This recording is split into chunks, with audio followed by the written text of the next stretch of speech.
नमस्कार आप सभी को, स्वागत है आपका हमारे इस प्लेटफ़ॉर्म पर। उत्तर प्रदेश के आधुनिक इतिहास में आज का जो हमारा टॉपिक है, वो है उत्तर प्रदेश में राष्ट्रवाद का विकास। उत्तर प्रदेश में भारतीय राष्ट्रीय कांग्रेस की स्थिति, इसको भी पढ़ेंगे और इसके बाद हम लोग पढ़ेंगे उत्तर प्रदेश में किसान आंदोलन। तो ये जो तीनों टॉपिक्स हैं, ये आधुनिक इतिहास से संबंधित हैं और ये जो टॉपिक्स हैं, इनसे संबंधित प्रश्न आम तौर पर हमारी आने वाली परीक्षाओं में, विगत परीक्षाओं में पूछे गए हैं और आने वाली परीक्षाओं में पूछे जा सकते हैं। जैसे यूपी पीसीएस के लिए उत्तर प्रदेश का आधुनिक इतिहास काफ़ी महत्वपूर्ण है। यूपी ट्रिपल एससी में आजकल जो भी परीक्षाएँ हो रही हैं, उनमें 20 अंक उत्तर प्रदेश स्पेशल के पूछे जाते हैं और इसमें जो पहला टॉपिक है, वो है उत्तर प्रदेश का इतिहास, ठीक है? तो यूपी ट्रिपल एससी वाले कैंडिडेट्स भी ध्यान दीजिए, वीडियो को पूरा देखिए। जूनियर असिस्टेंट और ग्राम पंचायत अधिकारी की जो परीक्षाएँ होने वाली हैं, इन सभी परीक्षाओं के लिए वो सभी परीक्षाएँ जो उत्तर प्रदेश से संबंध रखती हैं, सभी के लिए ये वीडियो काफ़ी इम्पोर्टेंट है। इसकी अगर आप पीडीएफ चाहते हो तो आप हमारे टेलीग्राम चैनल से जुड़ सकते हो। साथ ही साथ चैनल सब्सक्राइब करिए, वीडियो को शेयर करिए। तो चलिए शुरू करते हैं। दरअसल इसमें बहुत सारी चीज़ें मैंने लिख ली हैं ताकि लिखने में ज़्यादा समय ना जाए और आपको ज़्यादा से ज़्यादा समझा पाऊँ, ठीक है? उत्तर प्रदेश में राष्ट्रवाद का विकास। उत्तर प्रदेश में राष्ट्रवाद का विकास में आप एक शब्द देखो, ये लिखा है राष्ट्रवाद। होता क्या है? दरअसल राष्ट्रवाद एक ऐसी विचारधारा होती है, जो ये मानती है कि उसका राष्ट्र श्रेष्ठ है, अन्य राष्ट्र की तुलना में और इसी पूरी विचारधारा को हम कहते हैं राष्ट्रवाद, ठीक है? 1857 की क्रांति की अगर हम बात करें, तो 1857 की जब क्रांति हुई थी, तो उत्तर प्रदेश यानी कि संयुक्त प्रांत से सबसे ज़्यादा सैनिकों ने हिस्सा लिया था। सबसे ज़्यादा सैनिकों ने जब हिस्सा लिया, तो अंग्रेज़ कहीं न कहीं उत्तर प्रदेश से खिन्न हो गए। इस स्थिति में आने वाले समय में अंग्रेज़ों ने बंगाल, मद्रास और बम्बई पर जितना ध्यान दिया, उतना ये अवध पर ध्यान नहीं दे पाते थे। हालत ये हुई कि उत्तर प्रदेश यानी कि तत्कालीन संयुक्त प्रांत में जो बुद्धिजीवी थे, उन्होंने अंग्रेज़ों का ध्यान आकर्षण करने का भरसक प्रयास किया। अब ऐसी स्थिति में कई सारे कदम भी उठाए गए। भारतेंदु हरिश्चंद्र ने बनारस से 2 पत्रिकाएँ निकाली, रवि वचन सुधा और हरिश्चंद्र मैगज़ीन और अंग्रेज़ों के ध्यान आकर्षण के लिए भरसक प्रयास किया। प्रयाग से वहीं गंगा भट्ट हिंदी प्रदीप नामक पत्रिका का संपादन कर रहे थे। तो ये जो मैं मैगज़ीन लिख रहा हूँ, ये सारी की सारी आप लोकेशंस और कौन इनको निकाल रहा था, वो एज़ इट इज़ आपको रटनी पड़ेंगी, पूछे जाते हैं एग्ज़ाम में। वहीं सर सैयद अहमद खां की बात करें, तो इन्होंने अलीगढ़ में मोहम्मडन एंग्लो ओरिएंटल विद्यालय खोला, जिसे बाद में अलीगढ़ विश्वविद्यालय का दर्जा भी दिया गया। इन्होंने अलीगढ़ आंदोलन की भी स्थापना की, अलीगढ़ आंदोलन चलाया, साथ ही साथ सर सैयद अहमद खां ने ध्यान आकर्षण के लिए कुछ पत्रिकाएँ निकाली, जिन्हें तहज़ीब उल अखलाक कहा जाता है। तहज़ीब उल अखलाक में तहज़ीब से मेरा आशय है सभ्यता और अखलाक से आशय है अच्छा आचरण। इन्होंने एक पत्रिका और निकाली राजभक्त मुसलमान। तो सभी लोग कहीं न कहीं सारे अ, राष्ट्रवाद के लिए उत्तर प्रदेश में प्रयास कर रहे थे और ये सारे के सारे इन सभी का संबंध उत्तर प्रदेश से है। तो याद रखिएगा, प्रयाग से मैगज़ीन कौन निकाली गई? हिंदी प्रदीप। किसने निकाली? बालकृष्ण भट्ट ने। वहीं भारतेंदु हरिश्चंद्र ने कहाँ से मैगज़ीन निकाली हैं? बनारस से पत्रिकाएँ निकाली। अभिवचन सुधा किसकी है? भारतेंदु जी की और भारतेंदु मैगज़ीन ये भी इन्हीं की है। तहज़ीब उल अखलाक पुस्तक किसकी है? ये पत्रिका है सर सैयद अहमद खां की। राजभक्त मुसलमान ये भी सर सैयद अहमद खां की है। ठीक है? अलीगढ़ आंदोलन के प्रणेता सर सैयद अहमद खां को कहा जाता है और मोहम्मडन एंग्लो ओरिएंटल विद्यालय, जो कि आगे चल के अलीगढ़ विश्वविद्यालय बनेगा, इसके भी प्रणेता कौन रहे हैं? ये रहे हैं सर सैयद अहमद खां। ठीक है? साथ ही साथ सहारनपुर जो कि उत्तर प्रदेश का सबसे उत्तरी जिला है, सहारनपुर में 1866-67 के आसपास 2 शख्स ने देवबंद आंदोलन की नींव रखी। कौन से 2 शख्स थे? एक थे मोहम्मद कासिम ननौतवी और एक थे राशिद अहमद गंगोही। ये 2 व्यक्ति हैं जिन्होंने देवबंद आंदोलन की नींव रखी और ये देवबंद आंदोलन इसके 2 लक्ष्य थे। ये 2 लक्ष्यों को अपने अंदर समाहित किए हुए था। कौन-कौन से थे? मुसलमानों में कुरान और हदीस की शिक्षा देना, इसका प्राथमिक लक्ष्य था। ध्यान दीजिएगा, देवबंद आंदोलन इसका प्राथमिक लक्ष्य था मुसलमानों में कुरान और हदीस की शिक्षा देना। दूसरा लक्ष्य क्या था? विदेशी शासकों के विरुद्ध जिहाद करना। जिहाद क्या होता है? जिहाद कहते हैं धर्म युद्ध को, धर्म युद्ध। तो विदेशी शासकों के विरुद्ध जिहाद करना और मुसलमानों में कुरान और हदीस की शिक्षा देना, ये देवबंद आंदोलन के लक्ष्य थे। देवबंद आंदोलन शुरू किसने किया? मोहम्मद कासिम नानोतवी और राशिद अहमद गंगोही ने। बात सर सैयद अहमद खां की कर लें, तो मैंने अभी देखा था सर सैयद अहमद खां के बारे में कई सारी बातें। जैसे इन्होंने तहज़ीब उल अखलाक पत्रिका का संपादन भी किया था, मैंने अभी बताया था आपको, ठीक है। राजभक्त मुसलमान पत्रिका का संपादक भी यही थे।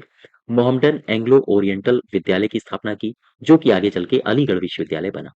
सर सैयद अहमद खां के बारे में और भी कोई कई सारी बातें हैं, जैसे यूनाइटेड इंडियन पैट्रियाटिक एसोसिएशन की स्थापना किसने की थी? सर सैयद अहमद खान ने। साइंटिफिक सोसाइटी की स्थापना किसने की थी? सर सैयद अहमद खान ने। इसका ईयर पूछा जाता है, आप याद रखिएगा। यानी 1864 में साइंटिफिक सोसाइटी की स्थापना सर सैयद अहमद खान ने की, ठीक है। और इसके बाद कई सारे प्रयास और किए गए, जैसे बनारस में एनी बेसेंट ने सेंट्रल हिंदू कॉलेज की स्थापना की, जिसे 1916 में मदन मोहन मालवीय ने टेक ओवर करते हुए काशी हिंदू विश्वविद्यालय की स्थापना कर दी।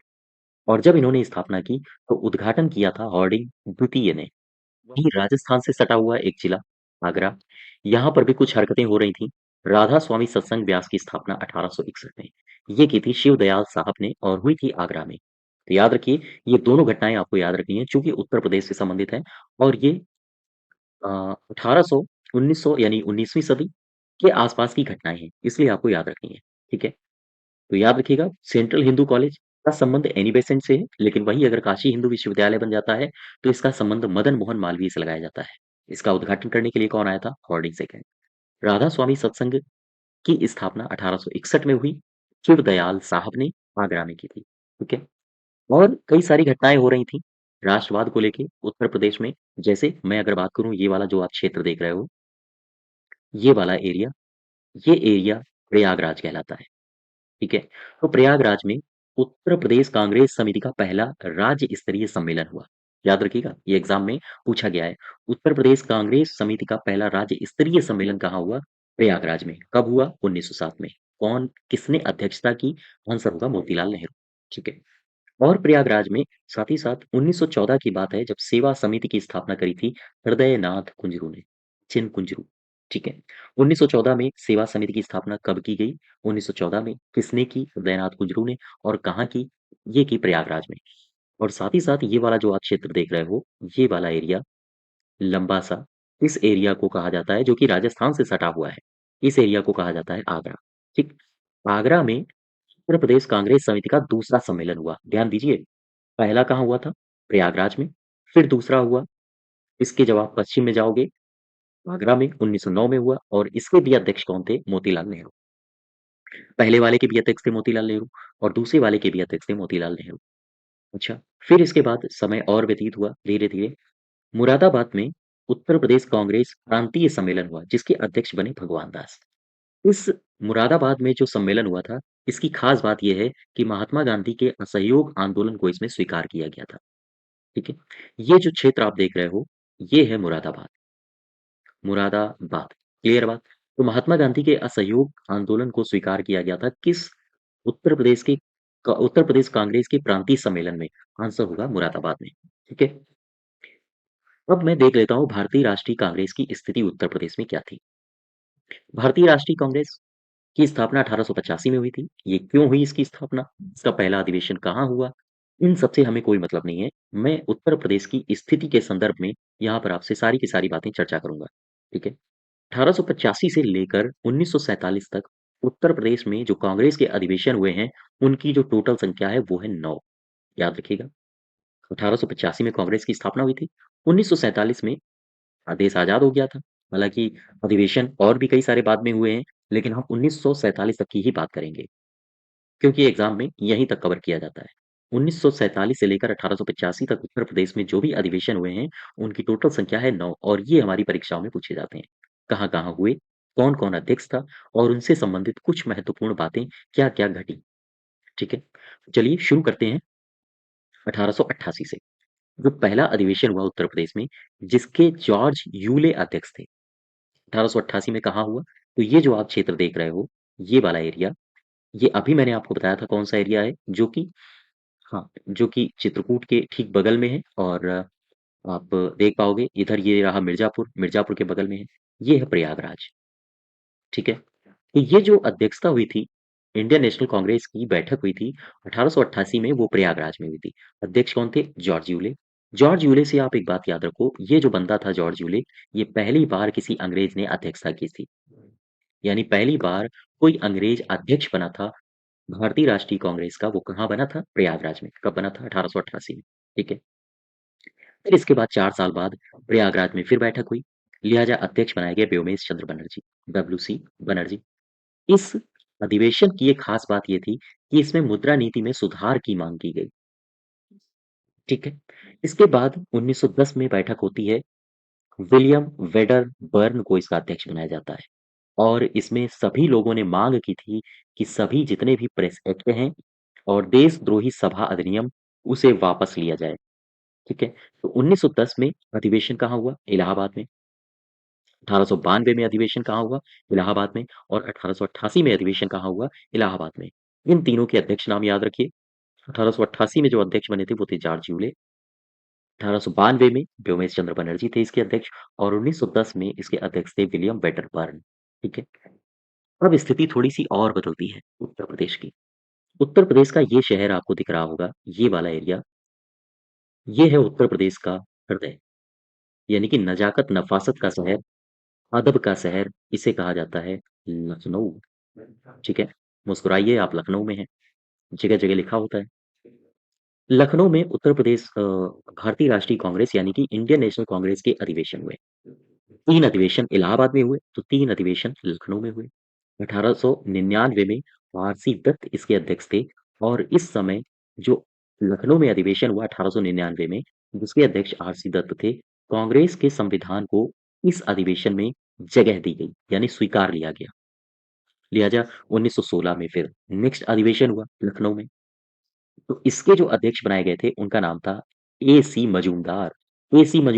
मजूमदार से मेरा आशय है अंबिका चरण मजूमदार। ठीक है। अंबिका चरण मजूमदार। और 1916 को आपने नाम सुना होगा, लखनऊ पैक्ट के नाम से जाना जाता है। इसी अधिनियम में मुस्लिम लीग और इंडियन नेशनल कांग्रेस के साथ समझौता हुआ था। इसके बाद 1936 में अधिवेशन हुआ फिर से लखनऊ में। तो ध्यान दीजिए, लखनऊ में कब कब अधिवेशन हुआ है? 1936, 1899, 1916।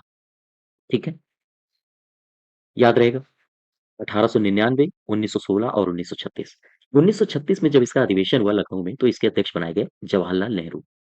जवाहरलाल नेहरू जब इसके अध्यक्ष बने थे, तो पार्लियामेंट बोर्ड की बैठक हुई और इसी बैठक में कांग्रेस ने अपना लक्ष्य समाजवाद को निर्धारित किया। ये क्वेश्चन पूछा जाता है, आप याद रखिएगा इसको, इंपॉर्टेंट बना के। कांग्रेस ने अपना लक्ष्य समाजवाद को कब घोषित किया था? लखनऊ अधिवेशन 1936 में, जिसके अध्यक्ष थे नेहरू। समाजवाद के संदर्भ में नेहरू से पूछा गया कि भाई ठीक है, समाजवाद तो लक्ष्य आपने निर्धारित कर दिया है, आपका आपका मेन लक्ष्य क्या है? आपका मेन मोटो क्या है? तो इन्होंने कहा था, हाँ, मैं समाजवादी हूँ। मेरा लक्ष्य समाजवाद की स्थापना करना है। ये डायलॉग पूछा जाता है आपसे। नेहरू जी ने ये डायलॉग मारा था। ये डायलॉग आपसे पूछा जाता है, इसलिए आप इसको इम्पोर्टेंट बना के याद रखिएगा।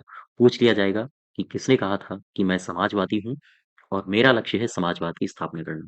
ये कहा था नेहरू साहब ने। ठीक है, क्लियर बात?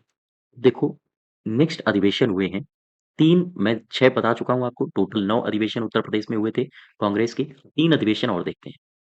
एक अधिवेशन हुआ बनारस में। ये रहा आपका बनारस। ठीक है, छोटा-सा। बनारस में अधिवेशन हुआ 1905 में, जब बंगाल पार्टीशन हो चुका था। गोपाल कृष्ण गोखले इसके अध्यक्ष बनाए गए। क्लियर बात? और इसी अधिवेशन में गोपाल कृष्ण गोखले को विपक्ष का नेता की संज्ञा दी गई। ये आप याद रखिएगा। किस अधिवेशन में गोपाल कृष्ण गोखले को विपक्ष के नेता की संज्ञा दी गई थी? 1905 बनारस अधिवेशन, जिसके अध्यक्ष खुद गोपाल कृष्ण गोखले थे। ठीक है। इसके बाद कानपुर अधिवेशन हुआ 1925 में। कानपुर अधिवेशन आप सबको पता होगा, काफी चर्चित अधिवेशन रहा है, क्योंकि इसके जो अध्यक्ष थे वो थे सरोजिनी नायडू।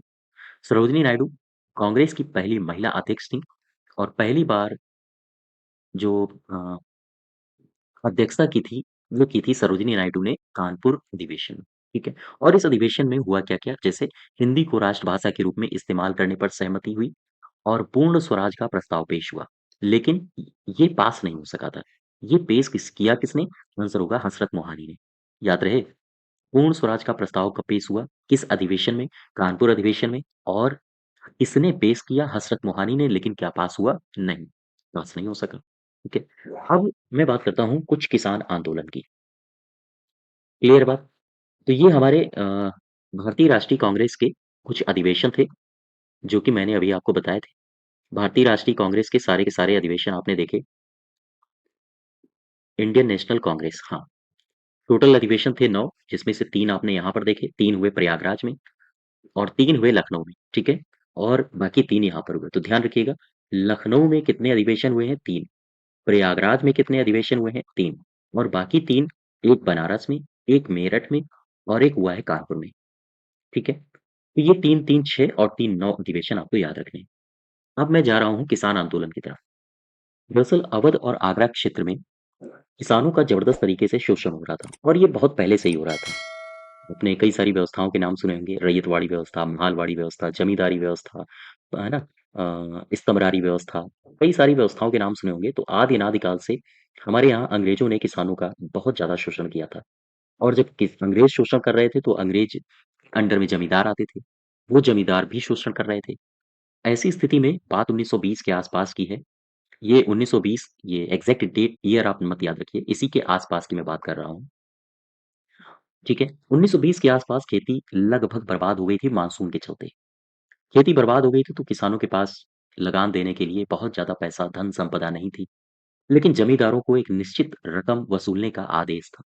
जमींदार अपना लाभ सिद्ध करने के लिए भी कई सारे हथकंडे अपनाते थे। वो अंग्रेजों को कम पैसा देने के अलावा ज़्यादा से ज़्यादा धन उगाही करते थे किसानों से। ऐसी स्थिति में जमींदारों ने मनमाना धन वसूला। लिहाजा किसान की तो पहले से ही कमर टूटी हुई थी। खेती अच्छी न होते हुए भी जमींदारों के द्वारा मनचाहा धन उगाहने की वजह से किसानों की दशा और वे दयनीय हो गई। अब ऐसी स्थिति में परिणाम क्या हुआ? परिणाम ये हुआ कि उस समय अवध में होम रूल आंदोलन चल रहा था और होम रूल आंदोलन के जो कार्यकर्ता थे, वो काफ़ी सक्रिय थे। होम रूल आंदोलन के कार्यकर्ता सक्रिय होने की वजह से इन्होंने किसानों को बुलाया, इन्होंने किसानों को एकत्र किया, ठीक है? और एकत्र करने के साथ-साथ इन्होंने किसानों को समझाया-बुझाया कि ऐसे अगर वन टू वन आप लोग आंदोलन करोगे, तो किसी भी प्रकार का सफल नहीं होगा। क्यों ना आप लोग एक संगठन बना लो। तो इन्होंने किसानों के लिए एक संगठन बनाने का प्रयास किया जिसे कहा जाता है किसान सभा, ठीक है? अच्छा, किसान सभा के तले ये सारे के सारे किसान आए और अपनी बात रखनी इन्होंने शुरू कर दी। बात 1918 की है। 1918 में पहले से ही गौरीशंकर मिश्रा जी, इंद्र नारायण द्विवेदी और मदन मोहन मालवीय के प्रयासों से उत्तर प्रदेश किसान सभा की स्थापना हो चुकी थी, ठीक है? और इसी किसान सभा के चलते वो लोग विरोध प्रदर्शन भी करने लगे थे। जमींदारों के खिलाफ विरोध प्रदर्शन कर रहे थे। यहाँ तक कि 1919 में नाई धोबी बंद नाई धोबी बंद इसका भी आह्वान किया गया और ये घटना घटी थी उत्तर प्रदेश के प्रतापगढ़ में। ये क्वेश्चन पूछा जाता है, आप लोग याद रखिएगा। ये जो क्षेत्र है, ये है प्रतापगढ़। तो उत्तर प्रदेश के प्रतापगढ़ में 1919 में एक घटना घटी जिसे कहा जाता है नाई धोबी बंद। इन्होंने बंद का आह्वान कर दिया। दरअसल यह एक सामाजिक बहिष्कार की पहली घटना थी। इसी दौरान हुआ क्या कि ग्राम पंचायत के क्षेत्र में, मैं यहाँ पर लिखे दे रहा हूँ, इसी दौरान एक घटना और घटी। क्या घटना थी? ग्राम पंचायत के नेतृत्व में अ, नेतृत्व में किसानों का किसानों के बैठकों का सिलसिला शुरू हो गया। बैठकों का सिलसिला शुरू हो गया। ये बैठकों का सिलसिला क्यों शुरू हुआ था? क्योंकि किसान एक जगह मिलते थे और फिर वो अपनी रणनीति बनाते थे कि आगे कैसे हमें आंदोलन करना है, कैसे किन-किन परिस्थितियों को ध्यान में रखते हुए कौन-कौन से संसाधन जुटा के हमें विरोध करना है, जमींदारों के खिलाफ कैसे हमें विरोध करना है, अंग्रेजों के खिलाफ कैसे विरोध करना है। तो ये सारी की सारी परिस्थितियों के लिए ये बैठकें करते थे और इन बैठकों की जो शुरुआत की थी, वो 2 शख्स को आप नाम याद रखिएगा। एक का नाम है झिंगुरी सिंह। झिंगुरी सिंह और दूसरे का नाम है झिंगुरी सिंह और दूसरे शख्स का नाम है, इनका नाम है दुर्गा पाल सिंह। उन 2 शख्स ने, हाँ, बैठकों का सिलसिला शुरू किया। इतने में एंट्री होती है बाबा रामचंद्र की। ये बाबा रामचंद्र कौन है? इनका संबंध है महाराष्ट्र से। उन्हीं के प्रयासों से अवध किसान सभा का गठन हुआ था। ये याद रखिएगा, ये इंपॉर्टेंट है, आपसे पूछा जा सकता है। अवध किसान सभा का, हाँ, विकास हुआ। प्रतापगढ़ में जो बैठकें होती थीं, मैंने ये अभी आपको बताया, ये प्रतापगढ़ है, ठीक है? और प्रतापगढ़ में ही नाई धोबी बंद का आह्वान भी किया गया था। तो प्रतापगढ़ में एक गाँव है जिसका नाम है रूर। ये किसान गतिविधि का मुख्य केंद्र था। मुख्य केंद्र था किसान गतिविधि का। अब हुआ क्या कि 6 जनवरी अ, 1900 ये 2021 मैंने लिख दिया है। 6 जनवरी 1921 की बात है। हाँ, इसको करेक्ट कर लो आप। 6 जनवरी 1921 की बात है, एक फुर्सतगंज बाजार थी। उस बाजार में किसान एकत्र हुए। कारण क्या था? क्यों एकत्र हुए? कारण वही था, किसान जिसके लिए आंदोलन कर रहे थे। जमींदारों की निरंकुशता जो थी, उसको समाप्त करना। बनियों को जो भारी मुनाफा हो रहा था, उनको समाप्त करना। लालाओं को जो भारी मुनाफा हो रहा था, उसे समाप्त करना। अनाज और कपड़े की भारी मूल्य वृद्धि जो हो रखी थी, उसे समाप्त करना, उस पर चोट करना, ये कारण थे। इसलिए किसान एकत्र हुए। कहाँ एकत्र हुए? फुर्सतगंज बाजार में। कब एकत्र हुए? 6 जनवरी 1921 को। और इन सभी ये जो कारण थे, इन सब के खिलाफ ये लोग आंदोलन कर रहे थे। लेकिन परिस्थितियाँ एकदम से बदल गईं जब अंग्रेज वहाँ पे आ गए और उन्होंने गोली चलाने का आदेश दे दिया। लिहाजा कई सारे लोग मारे गए, कई लोग भाग गए। तो आंदोलन को पूरी तरह से दबा दिया गया। परिणाम क्या हुआ? परिणाम ये हुआ कि अवध मालगुजारी रेंट अधिनियम पारित कर दिया गया। ठीक है? और इस पूरे के पूरे आंदोलन को वहीं पर दमित कर दिया गया। तो यहाँ से आपको 2-4 बातें ही याद रखनी है। कौन-कौन सी किसान आंदोलन से याद रखनी है? सबसे पहली बात किसान आंदोलन से जो उत्तर प्रदेश से संबंधित है। किसान आंदोलन, ये सारी की सारी बातें आप छोड़ सकते हो। यहाँ से आप याद रखो, उत्तर प्रदेश किसान सभा की स्थापना कब हुई? 1918 में। किसने की? उन 3 के नाम आप याद रखो, ठीक है? और ये घटना भी आपको याद रखनी है, ये घटना। बस यहाँ से 2 घटनाएँ हैं जो आपको याद रखनी है। नाई-धोबी बंद का संबंध किस जिले से है? तो आप बताओगे प्रतापगढ़ से है, ठीक है? और कब हुआ था ये नाई-धोबी बंद का आह्वान? 1919 में। क्लियर बात? यहाँ से और कोई भी चीज़ नहीं है जो आप याद रखो। अच्छा, इसके बाद यहाँ पे देखो, अवध किसान सभा की स्थापना, ये किनके नेतृत्व में की गई थी? आंसर होगा बाबा रामचंद्र। कब स्थापना हुई थी इसकी? 1920 में। अच्छा, अ, आधुनिक काल में आधुनिक काल में उत्तर प्रदेश में किसान गतिविधि का केंद्र क्या था? कौन-सा गाँव किसान गतिविधि का केंद्र था? आंसर होगा रूर। कहाँ है ये? ये है प्रतापगढ़ में। तो ये 4 चीज़ें हैं जो आपको याद रखनी है, इसके अलावा आपको कुछ नहीं याद रखना, ठीक है? अब इसके बाद चला देखते हैं, हाँ, अ, गोली चलाने का आदेश और अवध मालगुजारी रेंट अधिनियम पास। ये भी आप चाहो तो याद रखो, अदरवाइज़ ये मैंने स्टोरी आपको बताने के लिए बताया है। कोई ख़ास इतना अनिवार्य नहीं है। अब देखो, अवध के किसानों का आंदोलन, एका आंदोलन की बात करते हैं। ये आंदोलन आपका इम्पोर्टेंट है, इसको आप 2-4 फैक्ट हैं इसमें जो आप याद रखोगे, ठीक है? इसको आप याद रखो। एका आंदोलन ये कब हुआ? ये हुआ 1921-22 में। बात ध्यान रखना। एका से मेरा आशय है एकता। किसकी एकता? ये है किसान आंदोलन। किसान आंदोलन। एकता किसकी? किसानों की। इसके जो नेता थे वो थे मदारीपासी और सहदेव। कारण क्या था? क्यों आंदोलन हुआ ये? अत्यधिक लगान और गैर कानूनी रूप से खेत छीनना। गैर कानूनी रूप से खेत छीन लिए जाते थे इनके। तो अवध में किसानों का जो आंदोलन हुआ है, वो कहाँ-कहाँ ये एका आंदोलन विस्तारित हुआ है, इसके बारे में आप ध्यान रखो। एका आंदोलन तोई, बहराइच, सुल्तानपुर, बाराबंकी और सीतापुर, इन जिलों में एका आंदोलन विस्तारित हुआ। इन जिलों में एका आंदोलन का विस्तार हुआ, ठीक है? फिर से याद रखो, एका आंदोलन कब हुआ था? 1921-22 में। एका से मेरा आशय है एकता। किसकी एकता? किसानों की एकता। इनके नेता कौन थे? आपसे पूछा जा सकता है, तो मदारी पासी और सहारेव। अत्यधिक लगान और गैर कानूनी रूप से खेत छीनने के विरुद्ध किसान बहुत नाराज था, परेशान था, लिहाजा किसानों ने आंदोलन किया। लेकिन अंग्रेजों के बर्बरतापूर्ण दमन से 1922 में इस आंदोलन को दबा दिया गया। ये आंदोलन उत्तर प्रदेश में कहाँ-कहाँ फैला था? हरदोई में, बहराइच में, सुल्तानपुर में, बाराबंकी में और सीतापुर में। एका आंदोलन होता क्या था? दरअसल इसमें किसान सभा स्थल पर एकत्र होते थे। जैसे सपोज़ करो ये सभा स्थल है, ठीक? ये किसान सारे एकत्र हुए। मैं इसमें बता रहा हूँ इसमें होता क्या था? कैसे आंदोलन होता था ये? तो एक सभा स्थल थी उसमें किसान एकत्र होते थे। बैठक शुरू होने से पहले एक गड्ढा खोदा जाता था। ये मान लो गड्ढा खोदा गया और उसमें फिर पानी भरा जाता था, जिसे गंगा माना जाता था। सपोज़ करो ये गड्ढा खोदा गया, इसमें पानी भरा गया और जितने भी किसान बैठकों में आते थे, इस पानी को मान्यता देते थे कि ये गंगा है। और फिर एक पुजारी गंगा की सौगंध खिलाता था इन सबको। सौगंध क्या थी? वे निर्धारित लगान ही देंगे, ज़्यादा लगान नहीं देंगे। पहली कसम, कसम खाते थे ये लोग। उसके उससे 1 पैसा भी ज़्यादा नहीं देंगे। जितनी लगान निर्धारित है, मैं उतनी ही लगान दूँगा। इससे ज़्यादा लगान नहीं दूँगा, मैं कसम खाता हूँ। ठीक, पहली बात हो गई। फिर इसके बाद ये कहते थे, उससे ज़्यादा हाँ, ₹1 भी नहीं देंगे। लेकिन मैं लगान समय पर दूँगा। क्लियर बात? फिर से समझो, इस आंदोलन में होता क्या था, एक गड्ढा खोदा जाता था, उसमें पानी भरा जाता था। इसके बाद एक पुजारी इन सभी किसानों को सौगंध खिलाता था कि आप लगान दोगे समय पर। लगान जितनी है आप उतनी ही दोगे, लेकिन लगान में 1 पैसा भी ज़्यादा नहीं दोगे। लगान आप समय पर दोगे, ठीक है?